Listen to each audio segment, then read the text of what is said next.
Ndumva mfite ubwoba, ni igihe kinini maze mbura abo nkunda, ni iminsi myinshi ishize numva inkuru z'abadukuwemo ndetse twe twitaga ingenzi kandi tukumva ko bitari bikwiriye ko bagenda nonaha, nuko nkagira ubwoba bwinshi.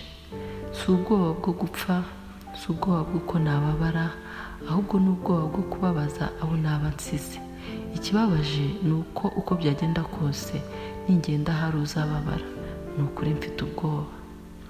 Yewe rupfu, waretse kudusatira cyane, wakihanganye gato nkabanza nabwira abantu ko mbakunda, wanyemereyeho gato nkabanza nakora neza byibura nkazagenda hari icyo maze. Ese ubundi kucyo nsanga nonaha ninde wakuntumye? Ni ukuri mfite ubwoba. Mfite ubwoba bw'uko nagenda hari icyo ntarangije, mfite ubwoba bwo kubabaza abankunda n'abo nkunda, mfite ubwoba bwo kuva mu isi irimo abo mpora ndinda amarira, mfite ubwoba bwo kugenda nsize abo narebereraga, mfite ubwoba bwo gusiga inshingano zanjye, ariko nanone nta cyamara ubu bwoba atari njyewe.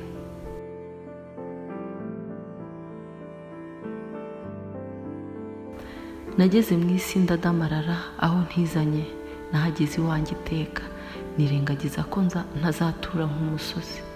Nageze mu isi ndadamarara aho ntizanye, nahageze iwanjye iteka, nirengagiza ko ntazatura nk'umusozi. Dutera indabo nziza ziduhumurira neza ndetse zigataka ingo zacu, ariko buri munsi duhora tuzihindura kuko buri munsi zirasaza. Habaho igihe cyo kwera no gusarurwa, nanjye mfite igihe nzagendera.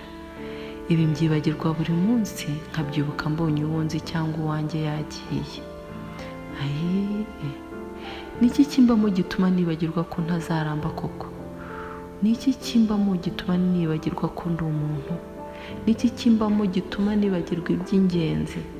Nuko nabona mbuze uwo nakundaga, cyangwa se umuturanyi wanjye yabuze uwe, ngatangira nkibaza bibaye ari njye ugiye uko byari kuba bimeze.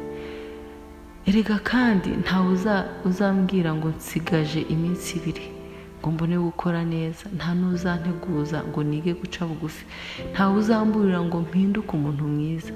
Ese ubundi ni ukubera iki nshaka kugenda ndi mwiza? Nuko nshaka gusiga inkuru nziza, cyangwa nuko nshaka kuzabaho neza mu buzima bw'ahazaza, cyangwa se nuko byari binkwiriye ko mba mwiza koko?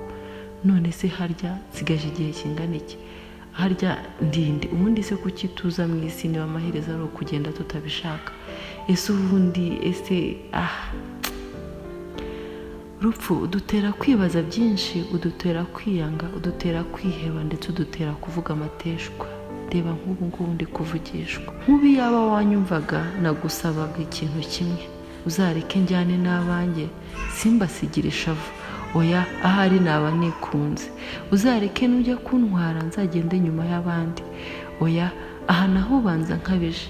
Nako uzakora ibyo ushaka kuko nabonye umugambi wawe ari ukubabaza imitima yacu. Nubwo ntakuzi neza, nzi ko ntawe utagira icyiza. Niyo waba mubi gute, habaho icyiza kimwe wagira. Nawe hari icyiza cyawe nzi. Uratubabaza yego, uradutungura cyane, ariko hari ubwo unaruhura. Uruhura uwari unaniwe, uruhura uwari ubabaye, uruhura abari barembye, kandi ugatuma umubabaro ushira. Ikindi urinda muringanije, ntawe utinya.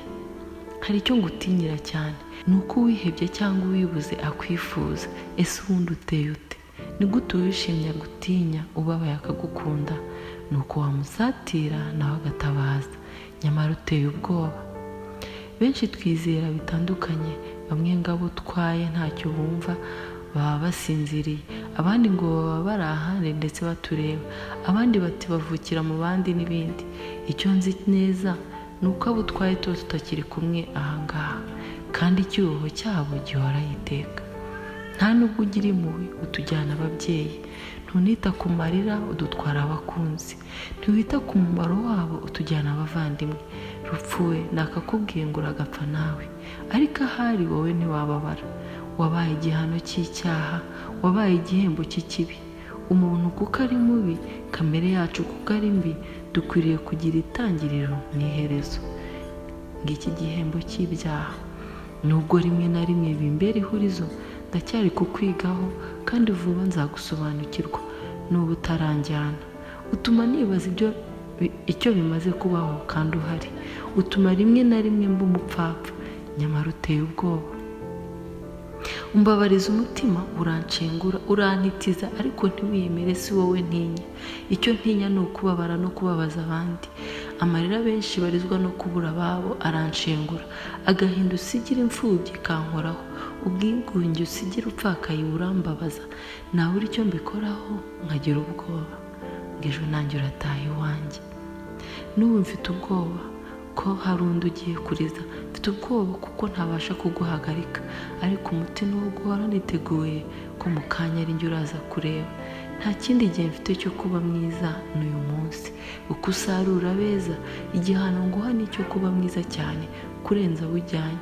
Nubwo ari njye urahita ukurikizaho. Ntabwo nari nkwiriye kugira urwango, ariko utuma nkwanga. Warupfuwe unteye ubwoba.